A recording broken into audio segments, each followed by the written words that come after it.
Touring Hybrid Places, a whimsical journal adventure. Gabby Gwen twirls onto the journal stand, her new ensemble swishing and jingling with every step. Her tall updo, adorned with a whimsical veil, bobs as she dances.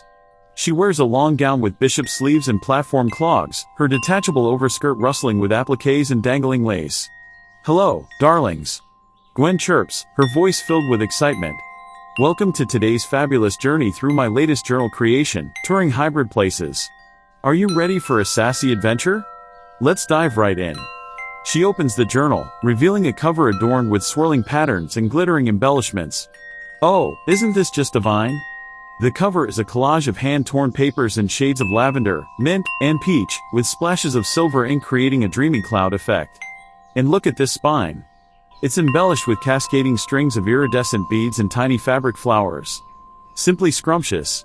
Gwen runs her fingers along the edge of the journal, drawing attention to a surprise feature. And what's this? A custom braid made of art fibers, raffia, and fabric strips for wrapping the journal. It's in the most delightful shades of cornflower blue, sage green, and soft coral. Utterly charming, don't you think? She flips to the first page, her eyes sparkling with delight. Now, let's begin our tour of Hybrid Places. Our first stop is the rooftop tea garden carousel. Oh, the scents! It's a heady mix of Earl Grey tea, freshly baked scones, and the sweet perfume of climbing roses. The air is filled with the tinkling of wind chimes and the gentle creaking of the carousel as it slowly rotates. Gwen's voice takes on a dreamy quality as she describes the scene. The carousel horses are actually topiaries, their manes made of trailing ivy and their bodies covered in a riot of colorful flowers. Teacups and saucers serve as seats, each one a different pattern of fine bone china. The central pole is a massive silver teapot, steam billowing from its spout to create whimsical shapes in the air. She giggles, her bracelets jingling. And who do I spy sipping tea atop a rosemary horse? Why, it's Chalky Chipmunk, his fur a patchwork of pastel chalk designs. He waves at me with a tiny cucumber sandwich, looking quite dapper in a miniature top hat.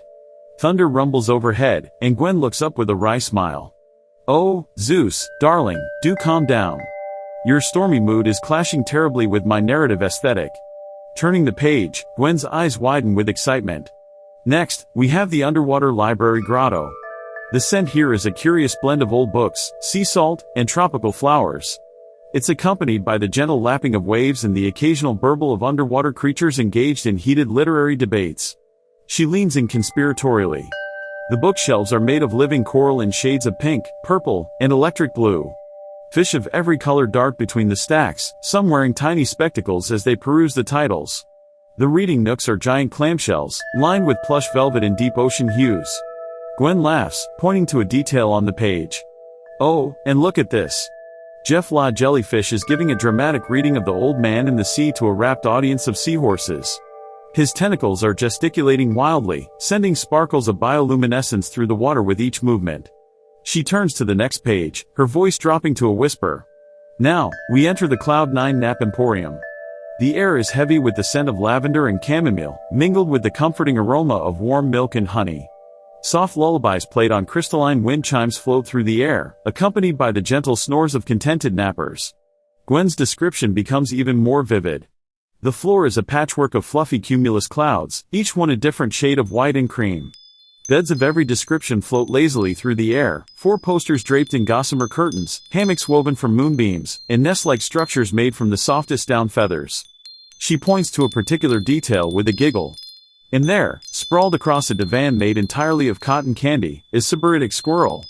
He's wearing a sleep mask embroidered with acorns and clutching a teddy bear that looks suspiciously like Teddy Bear himself. Thunder crashes again, louder this time.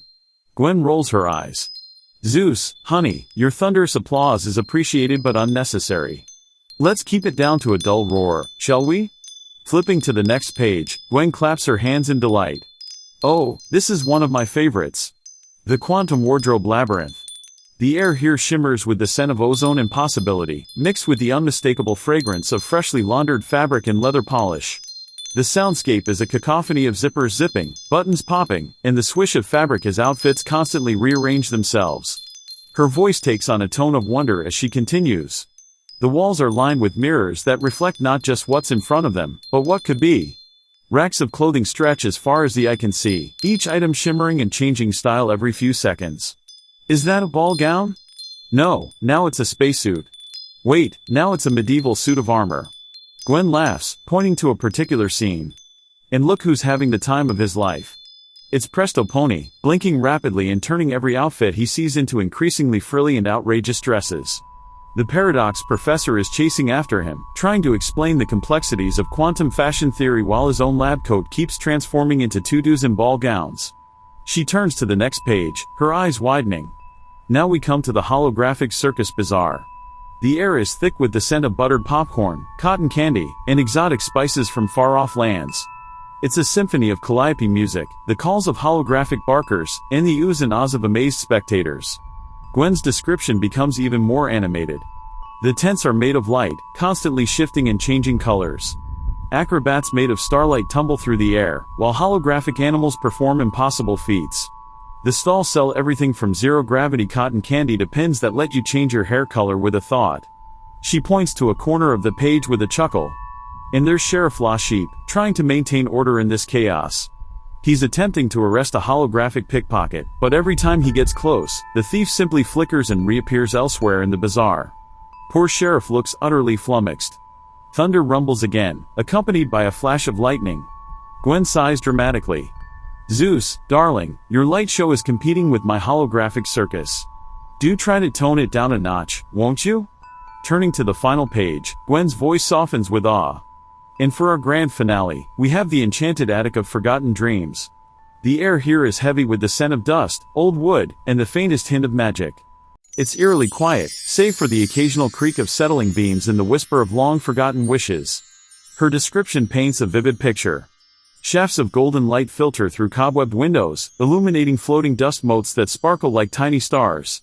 Trunks and boxes of every description are stacked haphazardly, each one containing dreams and ambitions set aside and forgotten. In one corner, a mirror reflects not the present, but possible futures that never came to be. Gwen points to a detail with a soft smile. And look there, it's Dusty the magic broom, sweeping up lost hopes and discarded aspirations. She's humming a nonsense tune to herself, her twiggy hands gently sorting through the detritus. Her layers of mini overskirts swish as she works, and her fancy wig bobs in time with her sweeping. Thunder crashes one last time, and Gwen looks up with a wry smile. Yes, yes, Zeus, we hear you. Thank you for the dramatic conclusion to our tale. Now, if you'll excuse me, I think I'll go take a nap in the Cloud9 Emporium. Ta-ta for now, darlings.